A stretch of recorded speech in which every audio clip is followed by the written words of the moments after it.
Hello दोस्तों, स्वागत है आपका पीवाई क्लासेस में। आज हम इस क्लास में विवाह जो हमारा टॉपिक मुख्य सेविका का एक महत्वपूर्ण टॉपिक है उससे संबंधित प्रश्नों को हल करने का प्रयास करेंगे।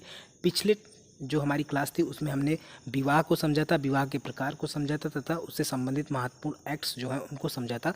और इस क्लास में हम इससे पहले वाली जो हमारी क्लास थी उस पर आधारित जो प्रश्न हैं उनको हल करने का प्रयास करेंगे। तो चलिए शुरू करते हैं। हम अपने पहले प्रश्न की ओर बढ़ते हैं और देखते हैं कि पहला प्रश्न क्या है। निम्न में से कौन सा हिंदू विवाह का लक्ष्य या उद्देश्य नहीं है? ये हमारा पहला प्रश्न है। तो ऑप्शन है रति, धर्म, प्रजा और अर्थ। तो सही ऑप्शन होगा अर्थ। नेक्स्ट क्वेश्चन की ओर बढ़ते हैं, देखते हैं कि क्या है। प्रेम विवाह का परंपरागत नाम क्या है? तो प्रेम विवाह का परंपरागत नाम क्या है? गंधर्व विवाह। ठीक है, आगे बढ़ते हैं तीसरे प्रश्न की ओर। द हिंदू मैरिज एक्ट किस वर्ष लागू हुआ?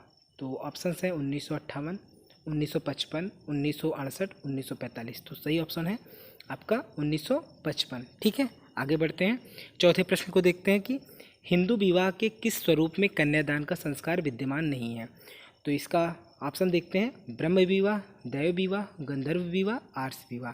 तो सही ऑप्शन है आपका आर्ष विवाह। इसमें जो है कन्यादान का संस्कार नहीं देखने को मिलता है। पांचवें प्रश्न की ओर बढ़ते हैं।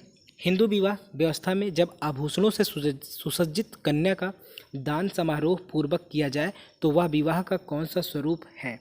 अगर यह प्रश्न आपसे पूछा जाता है तो इसका उत्तर होगा आर्य विवाह। जो आगे देखते हैं छठवें प्रश्न को, जब एक स्त्री के एक समय में एक से अधिक पति हों तो उसे क्या कहेंगे? तो यह प्रश्न, इसके ऑप्शंस देखते हैं अंतर विवाह, समूह विवाह, बहु विवाह, बहुपति विवाह।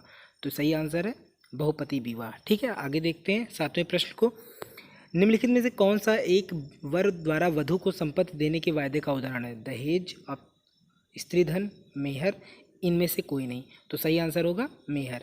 या इस्लाम में होता है जो एक स्त्रीधन होता है, इस विवाह के समय जो होता है, ये जो वर होता है वो वधु को मेहर देता है। ठीक है, आगे देखते हैं आठवें प्रश्न को। निम्नलिखित में से कौन सा कारक विवाह रूपी संस्था के उत्पत्ति में महत्वपूर्ण नहीं है? तो ऑप्शन है यौन संतुष्टि, लिव इन रिलेशनशिप, इस प्रकार के संगठनों में बच्चों की वैधता, आर्थिक सहयोग।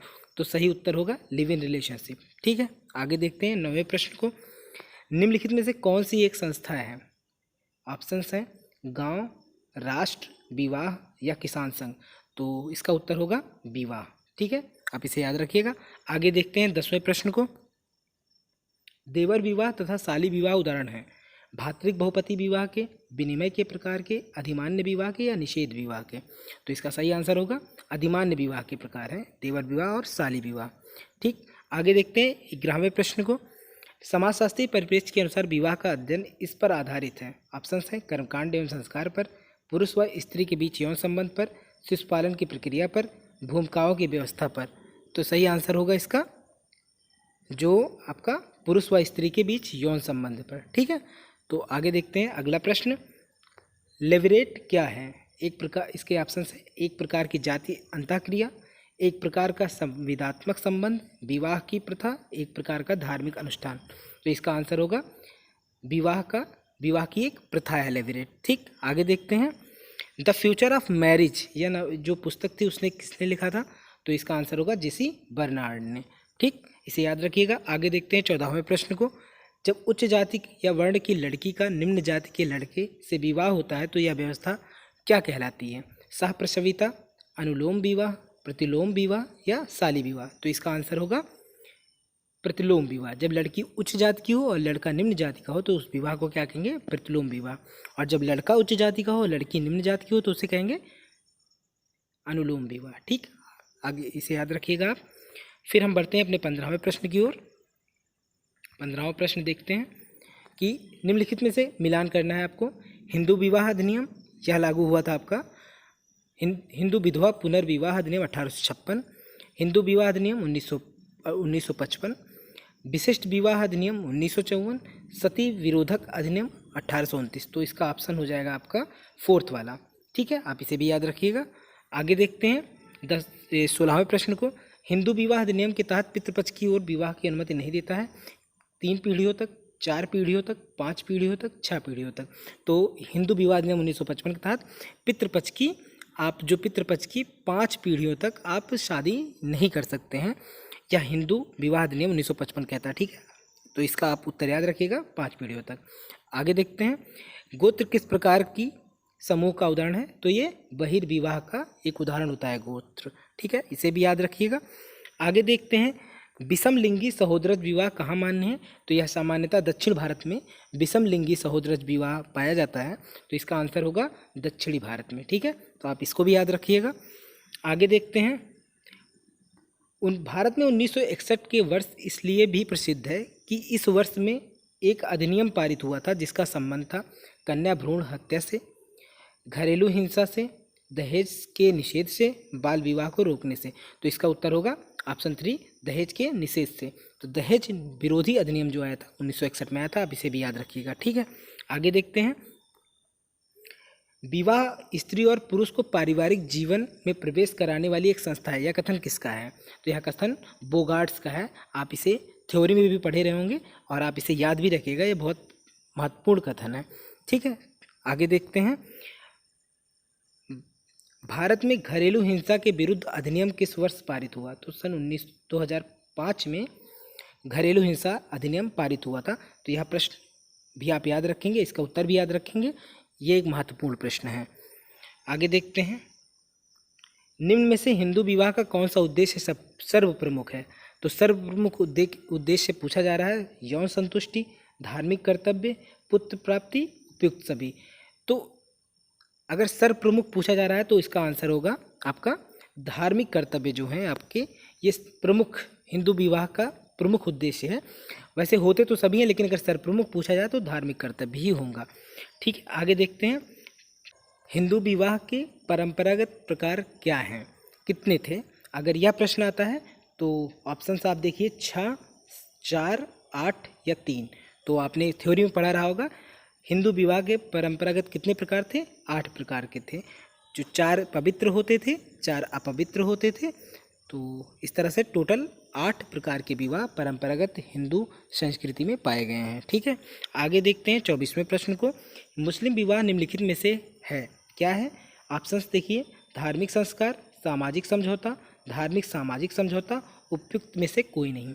तो इसका आंसर होगा, यह एक जो मुस्लिम विवाह होता है वह एक सामाजिक समझौता होता है। ठीक है, आगे देखते हैं 25वें प्रश्न को, विवाह का शाब्दिक अर्थ उद्वह है, इसका अर्थ होता है, ऑप्शंस देखिए, पति पत्नी का साथ रहना, वधू को वर के घर ले जाना, धार्मिक रीति रिवाजों के साथ विवाह करना, पति पत्नी का आजीवन साथ। तो इसका उत्तर होगा वधू को वर के घर ले जाना। थ्योरी में आपने पढ़ा होगा, उद्वह का अर्थ होता है वधू को वर के घर ले जाना। ठीक है, 26वें प्रश्न को देखते हैं, विवाह को सामान्यतः मान्यता प्राप्त होती है, सामाजिक, धार्मिक, कानूनी या उपयुक्त सभी। तो इसका आंसर होगा उपयुक्त सभी।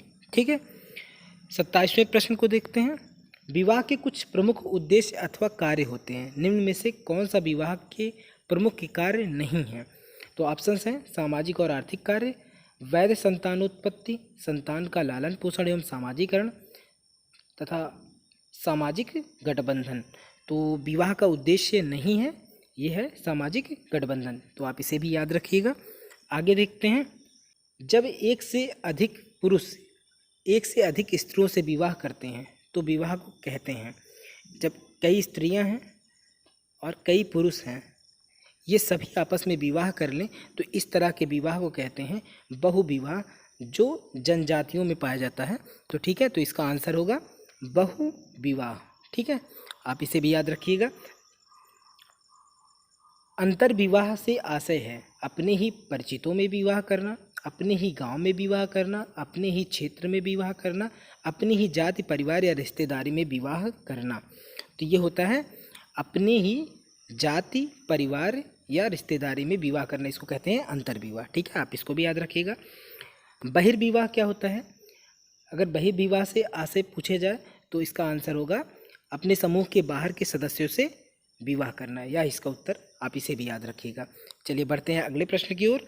अनुलोम विवाह से आशय है, ऑप्शन है लड़के की उच्च प्रतिस्थिति व लड़की की निम्न प्रतिस्थिति, लड़की की उच्च प्रतिस्थिति, लड़के की निम्न प्रतिस्थिति, दोनों की समान प्रतिस्थिति, दोनों की स्थिति महत्वहीन। तो अनुलोम विवाह में लड़के की उच्च स्थिति होती है और लड़के की निम्न स्थिति होती है। तो इसका उत्तर होगा ऑप्शन ए। ठीक है, आप इसे याद रखिएगा। आगे देखते हैं 32वें प्रश्न को। निम्नांकित में से किस प्रकार के विवाह में स्त्री की प्रतिस्थिति निम्न हो जाती है? तो जो अनुलोम विवाह होता है इसमें क्या होता है, स्त्री की स्थिति नीचे होती है, स्त्री का वर्ण नीचे वाला वर्ण होता है। ठीक है, आगे देखते हैं 33वें प्रश्न को। हिंदू विवाह एक संस्कार है एवं धार्मिक कृत्य है और धर्म प्रजा रति हिंदू विवाह के उद्देश्य हैं। यह परिभाषा है किसकी है? ऑप्शंस देखिए, श्रीनिवास, जी.एस. घुरिये, इरावती कर्वे या कपाड़िया। तो इसका उत्तर होगा कपाड़िया, आप इसे भी याद रखिएगा। 34वें प्रश्न को देखते हैं। इस्लाम में विवाह माना जाता है, ऑप्शंस देखिए, धार्मिक संस्कार, कर्तव्य, दीवानी समझौता या वैध विवाह। तो इस्लाम में विवाह माना जाता है एक दीवानी समझौता, आप इसको भी याद रखिएगा। पढ़ते हैं अगले प्रश्न की ओर। मेहर है, मेहर क्या है? दहेज, स्वैच्छिक भेंट, दीवानी समझौता या स्त्रीधन। तो इसका उत्तर होगा स्त्रीधन। मेहर क्या है? एक स्त्रीधन होता है। इस्लाम में जब शादियां होती हैं तो स्त्रियों को वर जो होता है कुछ धन देता है या कुछ वस्तुएं देता है, या इसी को मेहर कहते हैं। तो आप इसे भी याद रखिएगा। बढ़ते हैं अगले प्रश्न पे। हिंदू धर्म में विवाह को 8 प्रकार में बांटा है, किसने बांटा था? तो यह मनुस्मृति में बांटा गया है, तो इसको बांटा था मनु ने। तो इस प्रश्न का इस प्रश्न का उत्तर आप याद रखिएगा। आगे देखते हैं। हिस्ट्री ऑफ ह्यूमन मैरिज के लेखक कौन है? कपाड़िया, ब्रिफाल्ट, वेस्टरमार्क या दुबे। तो हिस्ट्री ऑफ ह्यूमन मैरिज के लेखक हैं आपके वेस्टरमार्क। तो यह उत्तर भी आप याद रखिएगा।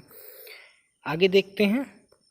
Marriage and family in India नामक पुस्तक किसने लिखी है? ऑप्शंस देखिए, कपाड़िया, पी.एन. प्रभु, पडिक्कर या इरावती कर्वे। तो सही आंसर होगा ऑप्शन ए, कपाड़िया। इन्होंने पुस्तक लिखी थी marriage and family in India. ठीक है, आगे देखते हैं 38वें प्रश्न को। वर्तमान में हिंदू विवाह अधिनियम में वर व वधू की न्यूनतम आयु क्या है? तो पहले वर का पूछा गया है, फिर वधू का पूछा गया है। तो वर की 21 है और वधू की जो है वो 18 है। तो आप इसे भी याद रखिएगा। वर वधू की जो हिंदू विवाह अधिनियम के तहत न्यूनतम एज है वो 21 और 18 तय की गई है। आगे देखते हैं 39वें प्रश्न को। हिंदू विधवा पुनर्विवाह अधिनियम 1856 में पारित हुआ किनके प्रयासों से? ऑप्शन देखिए, ईश्वर चंद्र विद्यासागर, महात्मा गांधी, हरबिलास शारदा। तो इसमें से जो आंसर होगा आपका वो होगा ईश्वरचंद विद्यासागर। इन्हीं के प्रयासों से हिंदू विधवा पुनर्विवाह अधिनियम 1856 में पारित हुआ। ठीक है, 40वें प्रश्न को देखते हैं। शारदा एक्ट संबंधित है, किससे संबंधित है? ऑप्शंस देखिए, दहेज प्रथा, बाल विवाह, पुनर्भरण या कन्या व्यापार। तो किससे संबंधित अधिनियम था शारदा एक्ट? बाल विवाह से संबंधित अधिनियम था। ठीक है, ये 1929 के आसपास लागू हुआ था, आप इसे देख लीजिएगा। 41वें प्रश्न को देखते हैं। विवाह एक सामाजिक संस्था है, यह कथन किसका है? रिवर्स का है, लोबो का है, गिलिन का है या उपयुक्त सभी? तो ये उपयुक्त सभी का है। सभी ने कहा था विवाह एक सामाजिक संस्था है। तो आप इस प्रश्न को भी याद रखिएगा। तो चलिए, हमारा आज का यह सेशन ख़त्म हुआ। आशा करते हैं कि आप सभी प्रश्नों को याद करेंगे और इन्हें नोट करेंगे, इनसे अपनी तैयारी को और मजबूत करेंगे। इन्हीं आशाओं और इन्हीं विश्वास के साथ बहुत बहुत धन्यवाद। जय हिंद, जय भारत।